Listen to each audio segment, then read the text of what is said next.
Good morning, AHS. Welcome to this week's episode of Eye of the Needle. I'm Katie Saluk. And I'm Chase McLaren. Let's get things started with school news. Thanks, Katie and Chase. Happy birthday week to Corbin Redler and Nate McLean. Community members of Atlantic and students involved in Atlantic High School have been debating on whether the game of stealth that has been played for several years as a tradition is fit for kids to still be playing. Macy Waters and Maddie Bodos brought the light to both sides of the story. The game itself has been played by students of Atlantic for at least 10 years. It involves any number of kids meeting at the high school back parking lot after dark and running across town to the old Pomida building. Some students are the runners and others are the drivers. If students spot the runners, they pick them up and return them to the high school. Recently, the game has caused controversy in our community, as people have spoken out against students trespassing and disrupting their neighborhoods. A few concerns from the community are pets not reacting well when strangers run through their yard, being on private property without permission, and yelling cuss words when being addressed. All of these things have escalated to harassment in person and online. The image that it's putting out in the community when students are disrespectful to homeowners or property owners, and when they're disruptive to the peace of the neighborhood. And I'm also really concerned about safety. They're not supposed to be doing that stuff, and driving with headlights off. My biggest concern out there is, you're all young adults. Still start acting like it. Be respectful. Would you want somebody running through your backyard at night? It's not your property.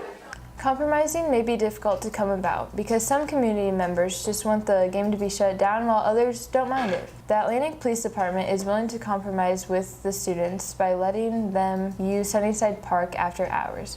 In order to do this, students will have to contact them prior to the use of the park. Respect people. If you guys want to play the game, let's find some other place to do it. It's just a game. I know it is. And you guys are out playing, having fun. You're not out busting stuff up, but just be respectful. If it's not your yard, stay out of it.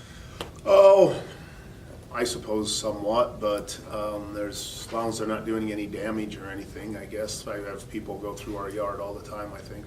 Yeah, I like to shine flashlights at them when they do. I don't care if they run through my yard, if they're simply running through my yard. But if there's anything else going on, they're messing with anything, they're hanging out, then we have an issue. But if they just run through, not a huge deal to me. The June ACT registration deadline is today. Make sure to get signed up. Another game night will be held this Saturday from 7 to 10 at the high school. Games such as bags, spike ball, kickball, board games, and much more will be there. Ask Mr. Vargason or any HS field members for more information. Hey Joel. Hey, what? Did you go to the game night a couple months ago? Yeah, why? Because we're having another one this Saturday. What time? 7 to 10.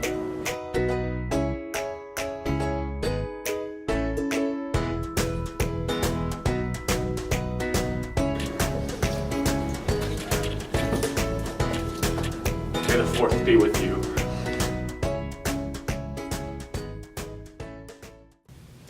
Mrs. Gerling's chemistry classes are doing an experiment where they time their reactions to parts of a song. For the past week, chemistry students have been working on a rhythm and blues project. They set up 5 beakers that will change color to a song of their choice. In order to make this happen, they created equations that corresponded to the song. The students used solutions of cornstarch mixed with water and potassium iodate. The only requirement was that everything had to happen in a 35-second window. Miss Gerling explains more about the project. They collected time data, and then we went into the classroom. They created graphs, graphing time versus concentration, and then they got a nice straight line equation from that. And then they used that equation to say, all right, so if I want a color change to happen at 8 seconds, then they could use the equation from the graph to then predict what should the concentration be. And then go.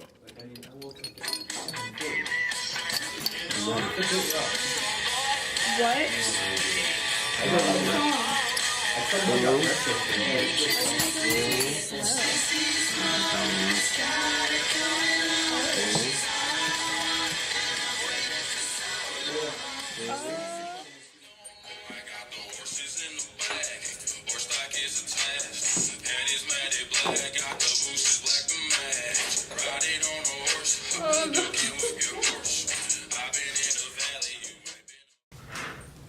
Thanks, Grace. Student Council's banquet will be held from 2 to 3 this Sunday in the high school commons. Following that, the journalism banquet will also be held in the commons from 5 to 6 p.m.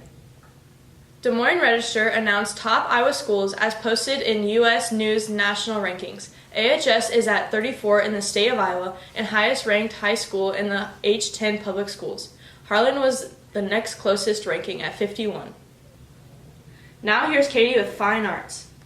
Thanks, Kayla. The Speech and Debate Showcase was held last Saturday at the high school. This showcase included the performances of several ensembles and individuals, the announcement of Thane Haskell scholarships for Sarah Shorley and Abby Evans, and the receivement of other awards. Patty Hannon was last Sunday. Sarah Shorley and Katie York both received scholarships. The spring music concert was held on Tuesday. This featured the concert choir, chamber choir, and students who received a 1 rating at contest. The large group contest is held tonight in Harlan. Now here's Chase and Reagan with sports.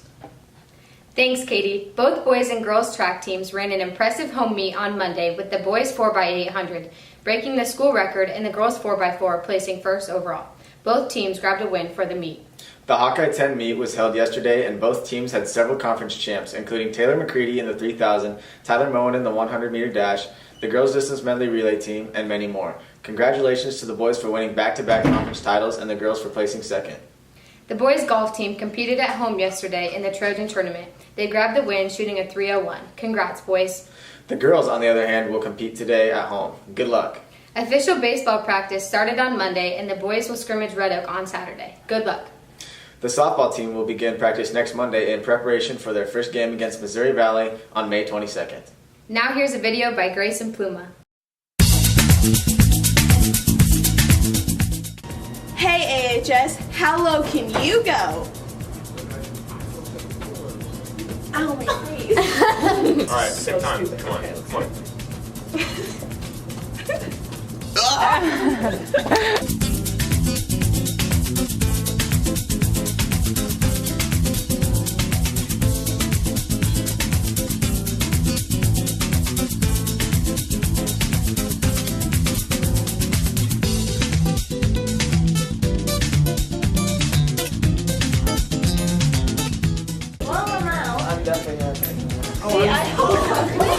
What is that? She's out.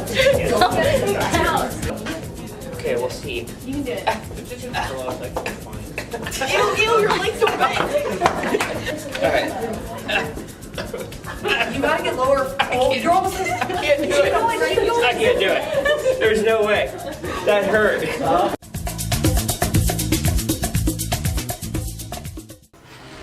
Thank you for watching this week's episode of Eye the Needle. I'm Katie Saluk. Why are you whispering? Oh, sorry, Katie. And I'm Chase McLaren. Happy Friday, AHS.